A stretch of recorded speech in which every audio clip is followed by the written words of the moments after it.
Hola, bueno, buenas tardes. La gracia de esta charla va a ser un poco redondear toda la información que han dado y complementarla un poquito.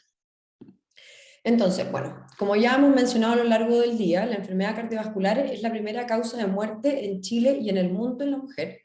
Una de cada tres mujeres muere por enfermedad cardiovascular y 45% de las mujeres de más de 20 años tienen alguna forma de enfermedad cardiovascular. Sin embargo, el score de Framingham y el score de riesgo de la Sociedad Americana subestiman el riesgo cardiovascular en la mujer, lo que lleva a constantemente un subreconocimiento y un subdiagnóstico. ¿Cuál es la situación en Chile? Estas son cifras del Ministerio de Salud del 2017. La mortalidad ha disminuido significativamente desde el 97 al 2013, como pueden ver en el gráfico de la izquierda. Sin embargo, como se ve en el gráfico de la derecha, se ve que las mujeres siguen teniendo una menor sobrevida al año del infarto versus los hombres, siendo un 75% versus aproximadamente un 83%. Y esto va de la mano con un estudio publicado en el año 2013 en la Revista Española de Cardiología, que evidenciaba que las mujeres jóvenes de menos de 55 años tenían mayor mortalidad intrahospitalaria por infarto que los hombres en los hospitales de Chile. ¿Por qué sucede esto? Bueno, muchas veces las mujeres con dolor torácico son tildadas de estar ansiosas, de estar con depresión o dolores musculares.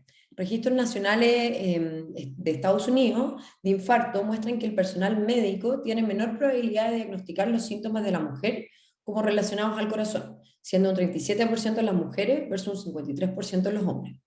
Y por otro lado, al ser diagnosticadas, tienen menor probabilidad de ser tratadas según las guías clínicas, tanto ya sea por diferencias en educación, en precariedad económica, el sesgo de la menor prevalencia de enfermedad cardiovascular en la mujer.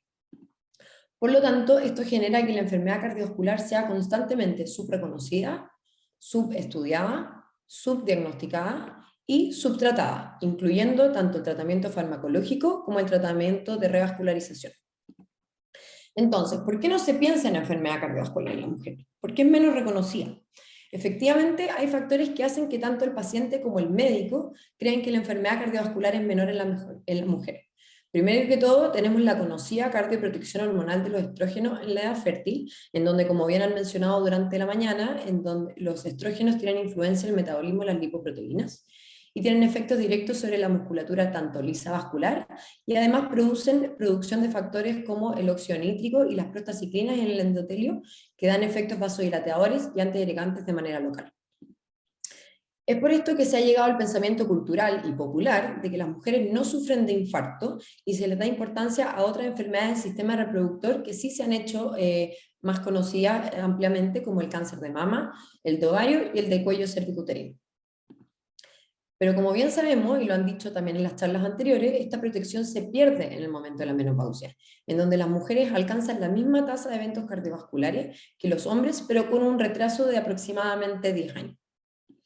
Entonces, todo esto nos demuestra que somos distintas al sexo masculino, y esto se refleja en la fisiopatología de la enfermedad cardiovascular, que es similar, pero no es igual.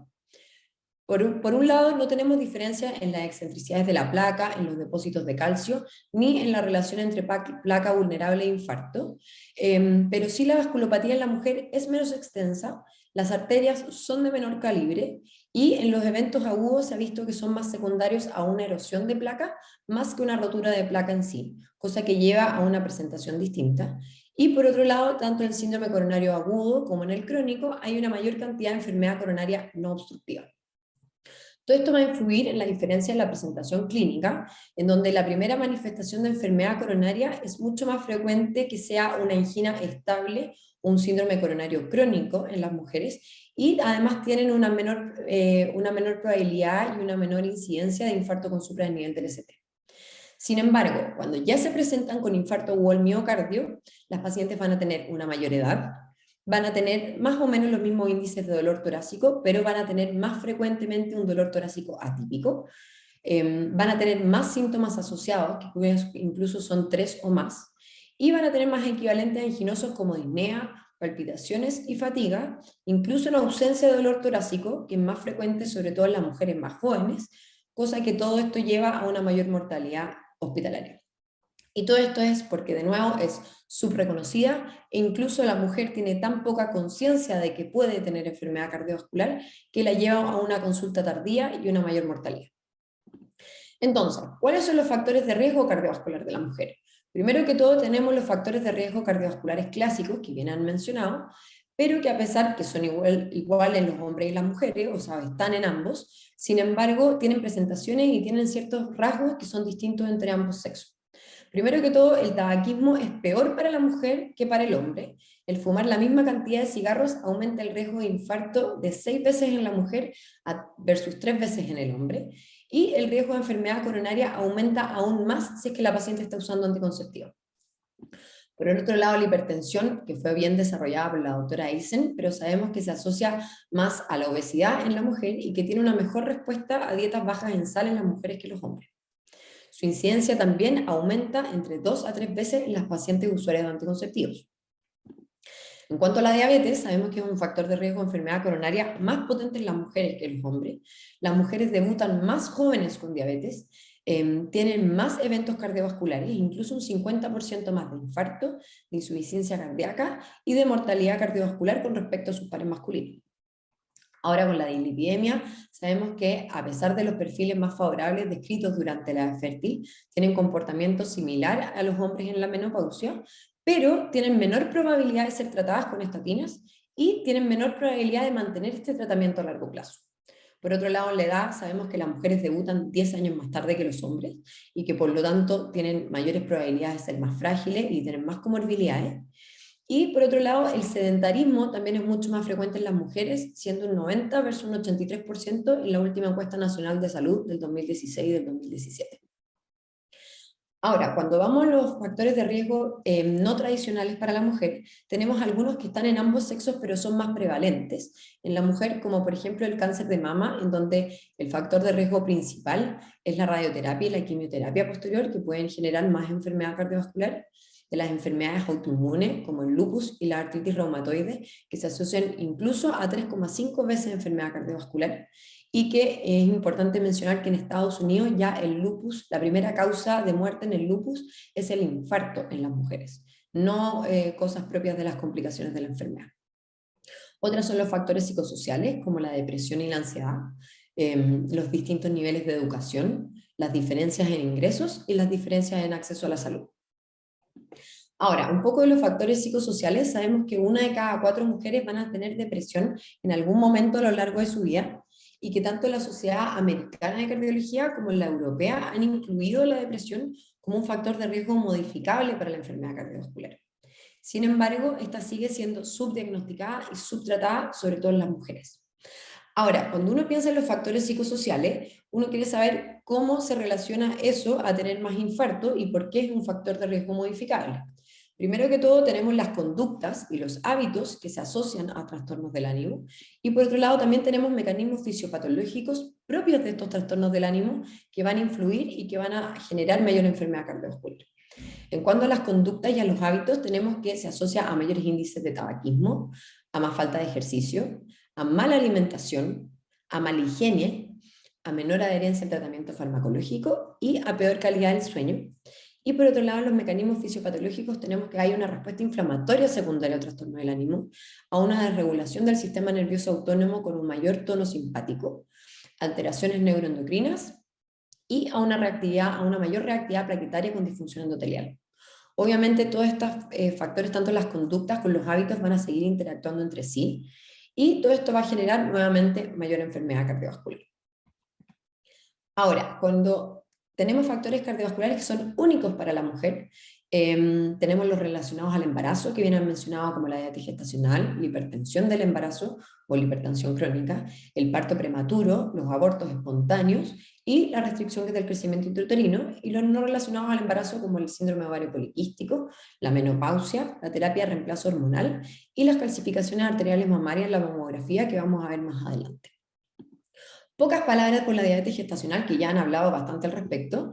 Primero, que sabemos que es la incapacidad de la célula beta de compensar la resistencia a la insulina fisiológica que caracteriza la segunda mitad del embarazo, y que por lo tanto es una especie de stress test para el cuerpo, y que se asocia a un riesgo de diabetes de 20 a 70% en la primera década posparto, y que las mujeres tienen 7 veces más riesgo de diabetes que sus pares a lo largo de su vida.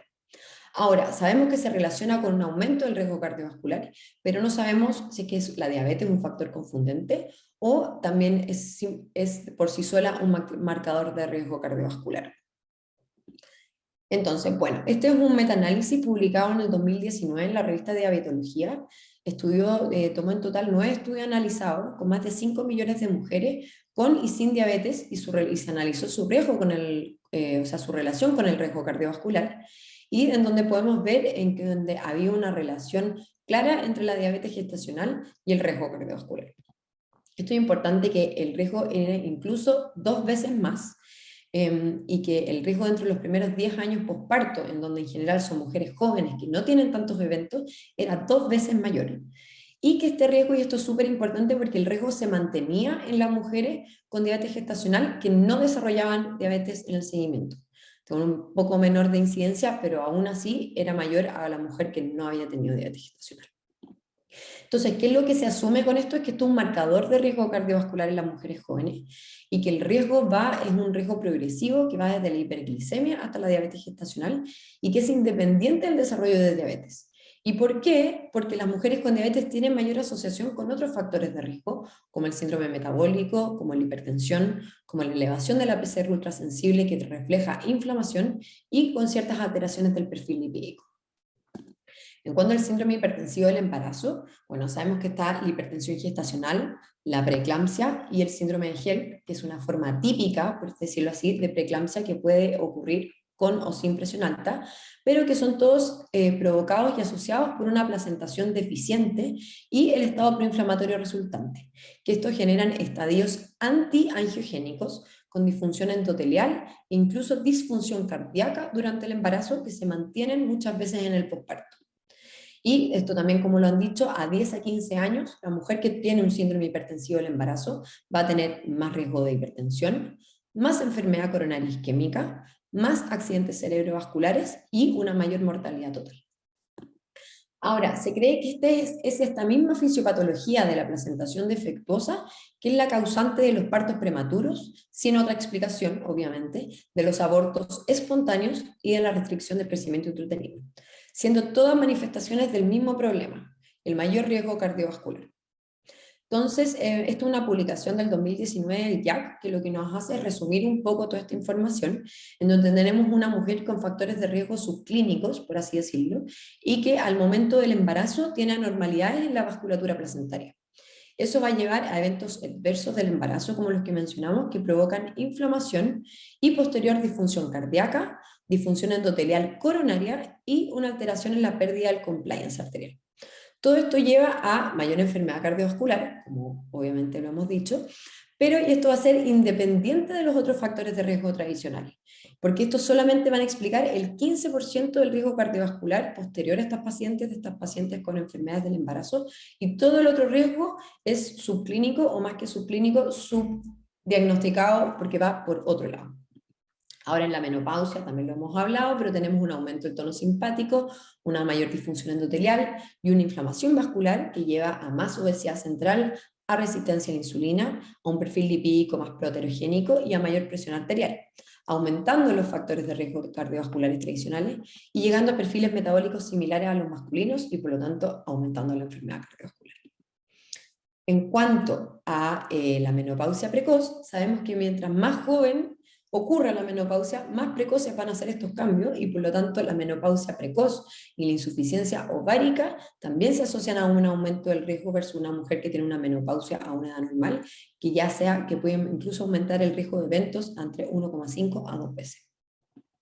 Toda esta información se resume en esto. Estas son las guías de enfermedad cardiovascular americana en la mujer, publicadas en el JAC en el 2020, y en donde podemos ver que se integran todos estos conceptos que estamos conversando, en donde al principio tenemos los factores tradicionales, que tenemos que tomar en cuenta los eventos adversos del embarazo, la quimioterapia, la cardiotoxicidad, la enfermedad renal, factores hormonales como los que acabo de mencionar, y todo esto se va a integrar con los determinantes sociales de la salud, con los factores psicológicos de la paciente, y que porque todo esto lleva a inflamación, a mayor disfunción endotelial, a mayor aterosclerosis subclínica, a mayor disfunción autonómica y disfunción autoinmune, llegando nuevamente a más infartos, accidentes vasculares, insuficiencia cardíaca y muerte cardiovascular, incluso la muerte súbita. Entonces, ya tenemos esto súper claro, lo hemos hablado harto durante toda la mañana, pero tenemos que ver cuál es nuestro problema. Que dada la baja conciencia del riesgo de enfermedad, tanto de los médicos, del equipo de salud, como de las pacientes, estas no llegan a los programas de prevención cardiovascular a tiempo, lo que resulta en mayores accidentes vasculares, más infarto y mayor muerte cardiovascular. Entonces lo que nosotros tenemos que pensar es cómo podemos llegar nosotros a nuestras pacientes a ayudarlas a tiempo. Tenemos que llegar a las pacientes más jóvenes, tenemos que llegar a las pacientes antes de que desarrollen sus comorbilidades, porque tenemos que prevenir, ¿ya? Y esto lo tenemos que hacer a través de estrategias de tamizaje que sean eficientes, en donde la mujer frecuentemente consulta. ¿Cuáles son las dos instancias de acercamiento al sistema de salud? Tenemos el embarazo y el posparto, y la menopausia, y también que se va asociada a cuando las mujeres empiezan a chequearse con la mamografía. En cuanto al embarazo y al posparto, sabemos, como hemos mencionado, que las mujeres con embarazos patológicos tienen estas anormalidades cardiometabólicas previas que muchas veces van sin los factores de riesgo cardiovascular tradicional. Entonces, esto lo que nos permite es identificar mujeres jóvenes con riesgo cardiovascular que si no pasarían desapercibidas. ¿Por qué? Porque eso es una oportunidad de intervención y ahí tenemos que hacer prevención. A estas pacientes deben ser seguidas de manera más estrecha, deben tener una evaluación obligatoria a los 3 meses postparto, ojalá por un personal, alguien del equipo de ginecología entrenado en enfermedades, o sea, en embarazo patológico, o alguien del equipo de medicina interna y cardiología. Y esto necesitamos potenciar cambios en el estilo de vida y ajustar o iniciar tratamientos farmacológicos cuando estén indicados. En cuanto a la mamografía, porque es importante, esto es algo un poquitito más nuevo y menos conocido, la mamografía es una estrategia ampliamente usada como prevención primaria en el cáncer de mama, donde el Ministerio de Salud la tiene incluida en todas las mujeres de 50 a 69 años cada 3 años, y que en el sistema privado se hace en todas las mujeres mayores de 40 años de manera anual. ¿Por qué esto es efectivo? Porque las mujeres tienen mayor conciencia sobre el riesgo de cáncer de mama que enfermedades cardiovasculares, incluso todavía pensando que el cáncer de mama es la primera causa de muerte. Entonces, ¿qué son estas calcificaciones arteriales mamarias que les estoy mencionando? En los últimos años se han investigado estas calcificaciones, o BAC por su sigla en inglés, y lo que son lesiones en la capa media muscular de las arterias con calcificaciones, a diferencia de la aterosclerosis de la capa íntima de la enfermedad coronaria. Se ven como opacidades lineares en la mamografía, como pueden ver en los dibujos con las flechas rojas, pero generalmente no se informan, o por lo menos no se informan de rutina, ¿ya? Y estas se ha visto que aumentan significativamente en la menopausia. Entonces, ¿qué es lo que se ha planteado? Se ha planteado y se ha tratado de estudiar si es que estas opacidades y estas calcificaciones tienen alguna asociación al riesgo cardiovascular y si nos permiten usar una manera de tamizaje extra.